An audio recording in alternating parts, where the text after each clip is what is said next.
Good morning, everybody. We're going to be going over a topic that I'm sure everybody is kind of aware of right now, the coronavirus. There you go. I said it because I'm not scared of getting demonetized because I make quality content for you. That's all I care about. So we're going to be talking about our dogs, preparedness, and the coronavirus, and how we can mitigate that, especially for those of us feeding raw. It's going to be really exciting. Stay with me.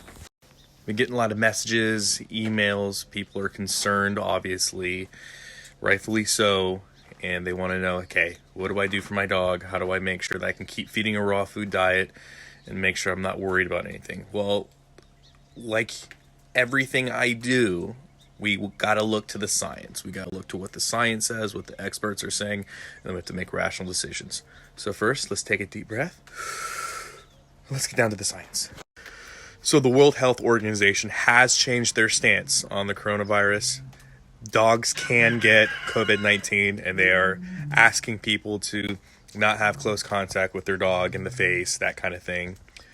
We also know that canine coronavirus is a thing, and it's been a thing for a while, and that's usually gotten from animals in tight spaces, dogs in tight spaces, usually contact through the mouth, usually through feces and that kind of thing.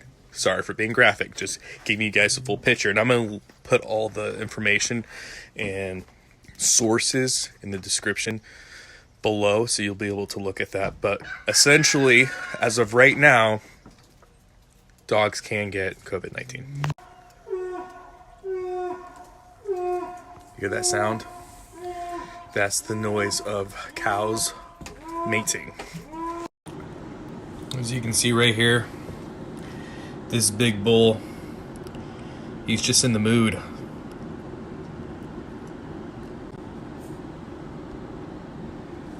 Not great for YouTube, but hey, this is the life I choose to live. Love it. So if you can remember what kicked this whole thing off, it was the Pomeranian in Hong Kong that had tested positive for COVID-19. And when that first happened, people were very indecisive and nobody really thought the dog had caught it. They thought it was maybe just a false positive. Well, about 4 days ago, like I said, the World Health Organization was forced to conclude that animals, dogs, cats included, can get COVID-19. To make matters worse, that Pomeranian has just passed away a couple hours ago after it was released from quarantine. So this is going to be an ever ongoing conversation, I imagine. My thoughts and prayers go out to the families. So you may be asking yourself, well, what do we do? I want to feed a high quality raw food diet, but I want to keep my dog safe too. Well, the answer is pasteurization. It's been around for hundreds of years, and it is a tried and true way to ensure that you're killing not only the bacteria and protozoas, but also destroying viruses as well.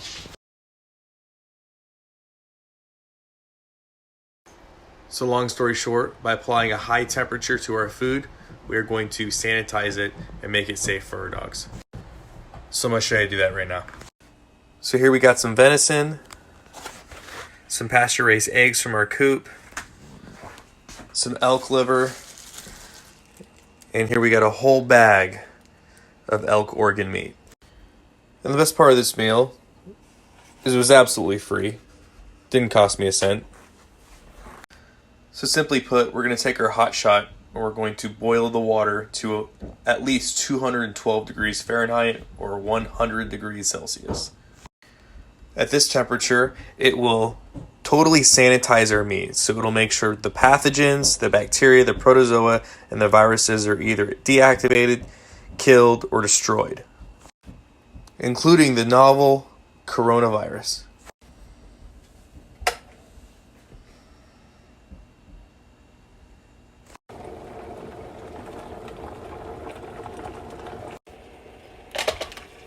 So all we're going to do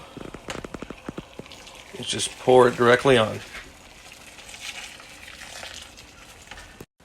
So within a matter of seconds, we have a sanitized meal that we don't have to worry about parasites, bacteria, protozoa, or viruses, including the novel coronavirus. What's great about this method is if you're feeding a meal that has bones in it, you don't have to worry about the bone splintering because this is not cooking the meal, okay? The meal is still raw, it's just sanitized. It's just a quick pasteurization to kill the bacteria and the viruses and the protozoans and the parasites that you don't want. And just a quick tidbit, I always pet my dog whenever I'm feeding her. This is how you get rid of food aggression right here. She knows that I am not any kind of competition for her food. So I have nothing to worry about. Especially for those of you that have kids. I highly encourage you guys to do this.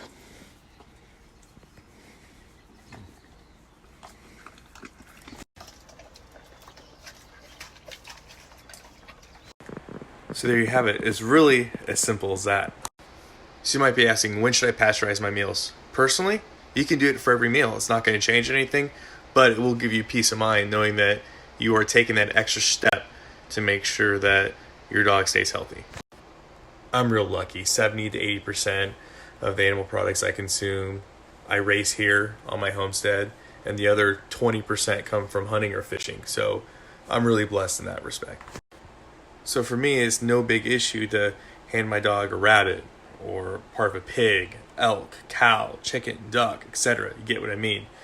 But for those of you that are buying locally or buying from a butcher or buying at your grocery store, you don't know where that animal came from. You don't know the parasites, microorganisms, protozoas, or viruses that may be on that piece of meat. So I highly encourage you guys to be smart and cognizant of what you're doing and what you're feeding your dog.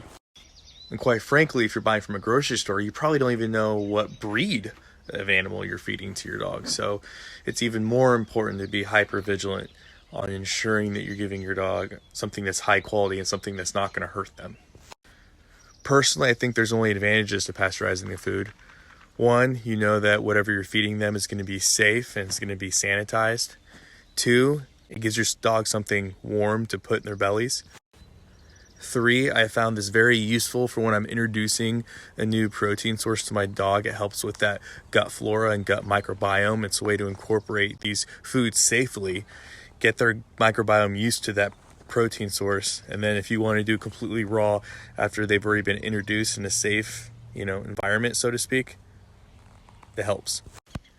4, I've seen that it helps with the digestion of the food, and a lot of that just comes with the fact that they are, lapping water as they're eating food, so it helps wash it down, so to speak. Last, but certainly not least, my dog really seems to enjoy it. Don't get me wrong, she likes food nonetheless, but she really seems to enjoy it when I sanitize it with boiling water. So I hope you guys liked the video, and as always, guys, long live the Republic.